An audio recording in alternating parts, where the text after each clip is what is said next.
오늘 아침에 밖에 나가셨나요? 하늘이 좀 뿌옇지 않으셨어요?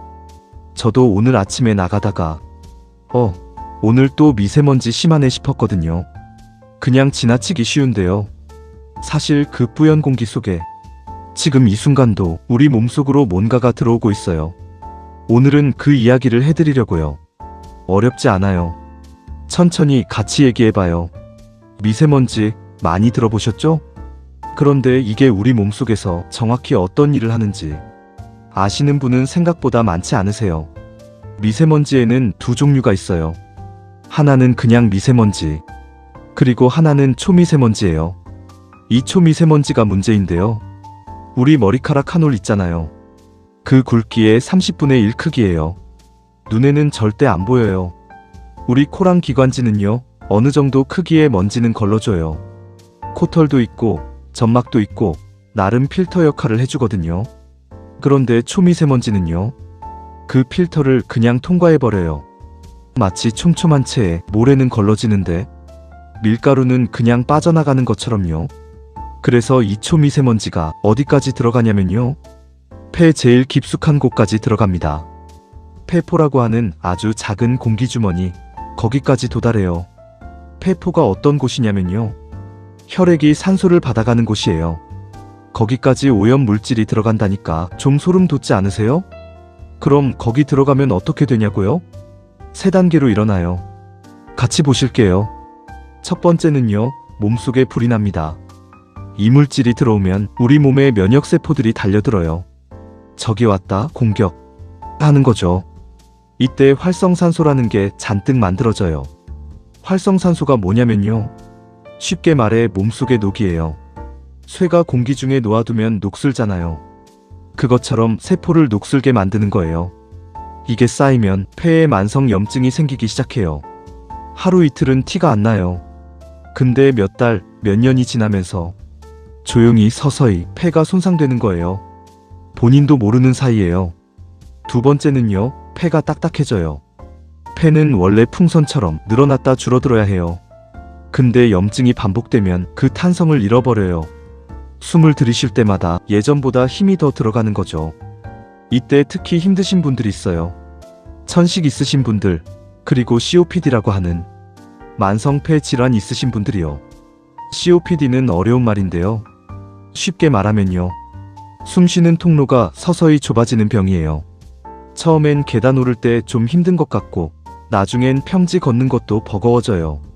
미세먼지가 이 두 질환을 확 악화시킬 수 있어요. 세 번째는요, 혈액 타고 온몸으로 퍼져요. 이게 제일 놀라운 부분인데요. 아주 작은 초미세먼지 입자는 폐를 통과해서 혈액 속으로 들어가요. 거기서 심장, 뇌, 혈관까지 돌아다녀요.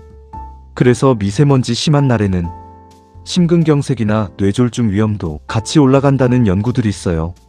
폐 문제만이 아닌 거예요. 그리고 한 가지 더요.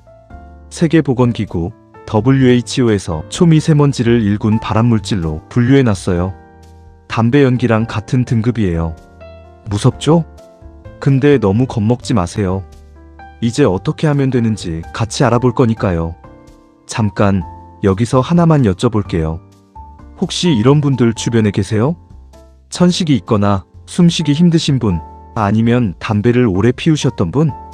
그런 분들은 오늘 이야기 특히 더 잘 들으셔야 해요. 같은 공기를 마셔도 더 위험한 분들이 따로 있거든요. 첫 번째 고위험군은요, 폐 질환이 이미 있는 분들이에요. 천식이나 COPD가 있으신 분들은요, 이미 기도에 염증이 있는 상태잖아요. 거기에 미세먼지가 또 자극을 주니까 반응이 훨씬 크게 터져요. COPD 환자분들은 미세먼지 심한 날에 갑자기 확 나빠지는 경우가 있어요. 그게 그냥 오늘 좀 힘든 애로 끝나지 않아요. 입원까지 가기도 하고요. 한번 나빠지면 폐 기능이 다시 안 돌아와요. 두 번째 고위험군은요, 우리처럼 60대 이상이세요. 나이가 들면 폐의 탄성이 자연스럽게 줄어요. 기침 힘도 약해지고 이물질을 밀어내는 힘도 떨어지거든요. 그러니까 같은 먼지를 마셔도 젊은 사람보다 더 많이 쌓이고 더 오래 남아요. 그러면 어떤 증상이 오면 주의해야 하냐고요? 이런 것들이요. 평소보다 숨이 더 찬 느낌, 기침이 갑자기 늘었을 때, 가래양이 많아졌을 때, 이럴 때는 그냥 감기겠지 하고 넘기지 마세요. 자, 이제 진짜 궁금하신 거 알려드릴게요. 어떻게 하면 되냐고요? 지금 당장 하실 수 있는 것 5가지 말씀드릴게요. 첫 번째, 마스크는 제대로 쓰세요. KF80, KF94 이런 거 보셨죠? 숫자가 클수록 차단율이 높아요. KF94는 초미세먼지를 94% 막아줘요. 그런데요, 제대로 안 쓰면 소용없어요. 마스크랑 얼굴 사이에 틈이 생기면 그 틈으로 오염된 공기가 그냥 들어와요. 코 위에 있는 철사 있잖아요. 그걸 코 모양에 딱 맞게 눌러주셔야 해요. 숨 쉴 때 코 옆으로 바람이 새면 다시 꼭 눌러주세요. 두 번째, 외출 시간을 골라 나가세요. 미세먼지는 아침 일찍이랑 저녁에 더 짙어지는 경우가 많아요. 에어코리아라는 앱이나 홈페이지에서 지금 농도 바로 확인하실 수 있어요. 나쁨 이상인 날엔 1시간 넘는 야외 활동은 좀 줄이시고요. 새벽 운동 즐겨 하시는 분들, 미세먼지 심한 날엔 실내 운동으로 바꾸세요. 운동 효과보다 폐 손상이 더 클 수 있어요. 세 번째, 물 자주 드세요. 이게 제일 쉽고 제일 효과 좋은 방법 중 하나예요. 기관지 점막이 촉촉하면요, 먼지를 잡아서 밖으로 밀어내는 기능이 잘 돼요. 반대로 몸이 건조하면 이 방어막이 약해지거든요. 하루 1.5리터에서 2리터 한꺼번에 다 마시지 마시고요. 2시간에 한 번 한 컵씩 드세요. 커피보다는 그냥 물이 훨씬 좋아요. 네 번째, 환기는 타이밍이 있어요. 미세먼지 심하다고 창문 꽉 닫으시는 분 많은데요. 그런데 실내에서도 요리하고 청소하다 보면 안쪽 공기도 오염돼요. 완전히 막으면 그 안쪽 오염 물질이 빠져나가지 못해요. 그래서 하루 2번, 오전 10시에서 오후 2시 사이에 딱 10분씩만 짧게 환기하세요. 그리고 공기청정기 쓰시는 분들, 필터 교체 날짜 꼭 체크하세요. 필터가 다 찬 공기청정기는 오염 물질을 도로 뿜어낼 수 있어요. 5번째, 외출 후 씻어내세요. 집에 들어오시면요, 현관에서 겉옷 한번 털어주시고요. 손 씻고 얼굴 씻고 가능하시면 코 세척도 해주세요. 식염수로 된 코 세척제, 약국에서 쉽게 사실 수 있어요. 하루 한두 번 사용하시면 코 안에 남아있던 먼지가 씻겨 나와요. 단 너무 세게 하지 마시고요. 처음 하시는 분은 약사 선생님께 먼저 여쭤보세요. 자, 마지막으로 딱 한 가지만요.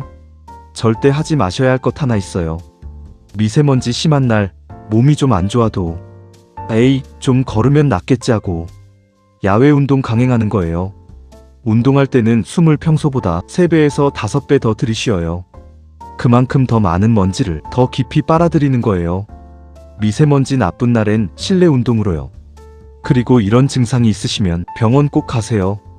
숨이 평소보다 많이 찰 때, 기침이 2주 넘게 지속될 때, 가래 색이 노랗거나 초록색으로 변했을 때, 열이 38도 이상 날 때, 가슴에서 쌕쌕거리는 소리가 날 때, 이건 단순 감기가 아닐 수 있어요.